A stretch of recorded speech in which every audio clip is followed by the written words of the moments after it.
మీరే రేట్ కట్టండి, మార్కెట్లో పెడదాం. ఎంతకు అమ్ముడు పోడు రఘు, నెవర్.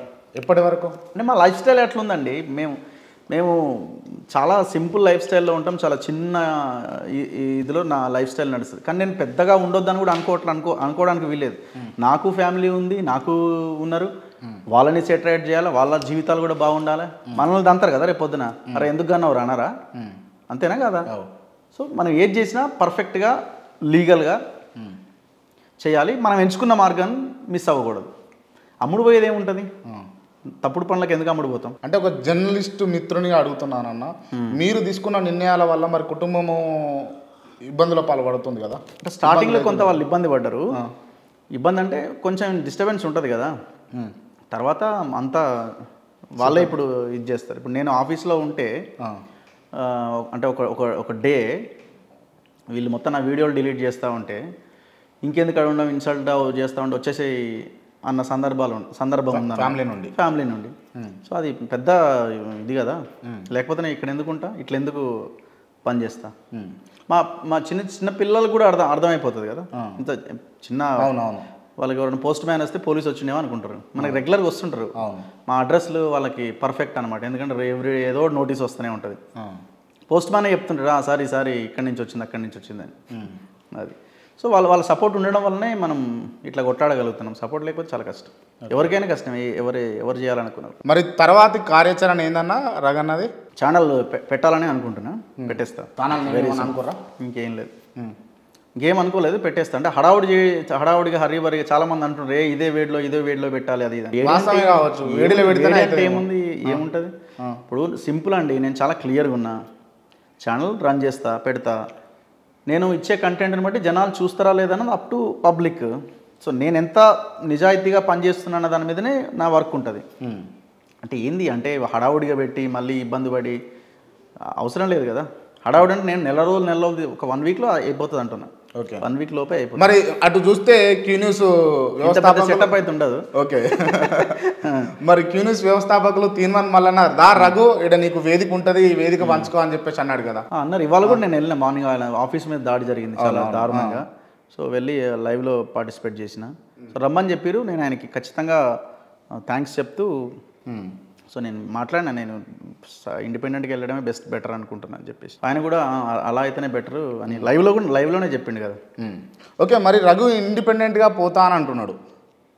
అంటే ఇక్కడ చేస్తున్నప్పటికి కూడా ఇందాక ఇంటర్వ్యూలో చెప్పినటువంటి విషయం ఏంటంటే ఇప్పుడు ఇక్కడ చేస్తున్నప్పటికి కూడా ఇంటికాడ కూరగాయలు తెచ్చే పరిస్థితి, కూరగాయలు తేవాల్సినటువంటి సిచ్యువేషన్లో మనం ఉన్నాము అని రఘు ఇండిపెండెంట్గా ఛానల్కు పోతున్నాడు. ఇంత భారీ ఎత్తు అని కాకపోయినా కూడా ఎంతో కొంత ఖర్చు అవుతుంది. దీనికి ఏ పార్టీ నుంచి అన్న ఫండింగ్ వస్తుందా? ప్రజల్ని అడుగుతానండి. మీరు అవకాశం ఇస్తే రేపు క్రౌడ్ ఫండింగ్ స్టార్ట్ చేద్దాము. పబ్లిక్నే అడుగుతా. పబ్లిక్కి నా ఛానల్కి ఎమోషనల్గా అటాచ్ అవ్వాలి అంటే, వాళ్ళ ఇది కూడా ఉండాలి అంటే వాళ్ళనే అడుగుతా. ఓకే, రూపాయి ఏనివ్వండి, ఎంత వస్తాయో చూద్దాం. ఓకే, రేపటి నుంచే స్టార్ట్ చేస్తాం. ఒకవేళ ఇదే వీడియోలో కింద స్క్రోలింగ్ ఇద్దాం. ఇప్పుడు వద్దులేండి, చెప్తాను అది. అంటే నేను అకౌంట్ నెంబర్ ఇవన్నీ చెప్పాలి కదా, కొంచెం జాగ్రత్తగా ఉండాలి వాటి విషయంలో కూడా. సో ఖచ్చితంగా చెప్తాను నేను. దానికి నిర్ణయం అయితే తీసేసుకున్నారని అంటారు. ఇంకా నిర్ణయం అయిపోయింది. అంటే అయిపోవడం ఏముందండి, ఛానల్ అంటే ఓ పెద్ద బిల్డింగ్ తీసుకుని ఏదో హడావుడి చేయడం కాదు కదా. సింపుల్గా స్టార్ట్ చేస్తా. ఒక కెమెరా, ఒక వెనకాల టీవీ, నా కెమెరామెన్, 2 సిస్టమ్స్, ఎడిటర్లు, సింపుల్గా అయిపోతుంది. ఏముంది? ఉన్నారా, టీం ఉన్నారా ఇప్పుడు రెడీగా? చూద్దాం, చేసేస్తే 1 వీక్లో చేసేస్తే. రవి ప్రకాష్ అనే వ్యక్తి బీఆర్ఎస్ పార్టీ నాయకులైనటువంటి కేటీ రామారావు గారితో సపోర్ట్ చేస్తున్నాడు కాబట్టి మీరు తొలి వెలుగు నుండి బయటకు వచ్చారు. ఫ్యూచర్ తొలి వెలుగు రఘు ఫ్యూచర్లో ఏ పార్టీకి సపోర్ట్ చేయడం? ఏ పార్టీకి సపోర్ట్? జర్నలిస్ట్గా ఉంటే ఏ పార్టీకి ఎందుకు సపోర్ట్ చేస్తాం? ఏం చేయం కదా. అంటే జర్నలిస్ట్గా మీరు ఇప్పుడు కేసీఆర్ పోతాడండి, ఇంకో గవర్నమెంట్ వస్తుంది, వాళ్ళ మీద ఫైట్ ఉంటుంది. సింపుల్ అంతే. మీరు ఏం చెప్పారు, ఏం హామీలు ఇచ్చారు, మీ మేనిఫెస్టో ఏంది, వాటి మీద చర్చ ఉంటుంది. సో అప్పుడు వాళ్ళకి ఇచ్చిన హామీలు నెరవేరుస్తున్నారా లేదా, సో దెన్ వాళ్ళ మీద ఉంటుంది. అంటే రాజకీయ ఎజెండా ఏం లేదా? ఎలాంటి రాజకీయ ఎజెండాలు మనకి ఏం లేవు. ఫ్యూచర్లో రాజకీయం చేసే అవకాశం కూడా లేదు. కానీ నిజంగా చెప్తున్నా అన్న, అంటే పర్సనల్గా చెప్తున్నా, రఘు ఒక పార్టీకి అయితే మళ్ళొకసారి చెప్తున్నా, ఒక పార్టీ నుంచి కంటెస్ట్ చేయబోతున్నా అని చెప్పేసి బలంగా ఉంది. లేదు, అలాంటిది ఏం లేదు. అలాంటిది ఏం లేదు. ఓకే అన్న. నేను ఛానల్ పెట్టాలని ఆలోచన ఎందుకు చేస్తా? ఛానల్ అంటే ఏదో శాటిలైట్ ఏదో కాదు కదా, 30,000 ఎస్ఎఫ్టీ అది ఇది కాదు కదా. ఏదో చిన్న రూమ్లో చేసేస్తా అంతే. చిన్న రూమ్లో చిన్న ఆఫీస్ తీసుకొని చేసేస్తా. నా పాయింట్ ఏంటంటే రవిప్రకాష్ నాకు ఆయన కాదండి, ఇష్యూస్ని ఫోకస్ చేయాలి. నేను ప్రతిరోజు రవిప్రకాష్ గురించి మాట్లాడుకుంటూ పోలేను, జనమే తిడతారు నన్ను, రే నీకు ఇది తప్ప ఇంకో సబ్జెక్ట్ లేదారా అంటారు. అంతే కదా. సో నేను ఎక్స్పోజ్ చేయాలనుకున్నా, ఇది చాలా ప్రమాదకరం తెలంగాణ రాష్ట్రానికి. తెలంగాణ వాళ్ళు ఎవరు, అసలు తెలంగాణ కోసం కొట్లాడుతున్నారు తెలియాల్సిన అవసరం ఉంది. ఎందుకంటే పబ్లిక్ ఇష్యూస్ అంత భయంకరంగా ఉన్నాయి. ఇప్పుడు జనము మన మీద రాళ్ళేసినా ఇబ్బంది లేదు, కానీ మొహం మీద ఉమ్మేయొద్దు. రాళ్ళేసినా ఇబ్బంది లేదు, మొహం మీద ఉమ్మేయొద్దు. సో అలాంటి సిచ్యువేషన్ తెచ్చుకోవద్దని నేను బయటకు వచ్చిన, సింపుల్గా చెప్పాలంటే. అంటే మీరు అందులో ఉంటే బీఆర్ఎస్ పార్టీకి వత్తాసు పలికే అవకాశం అయిపోయి నాకు జనాలుగా ఏమ్రా రగ్గా అమ్ముడు పోయినావురా అది ఇది అని రోజు నాకు వాతలే ఉండుంటాయి.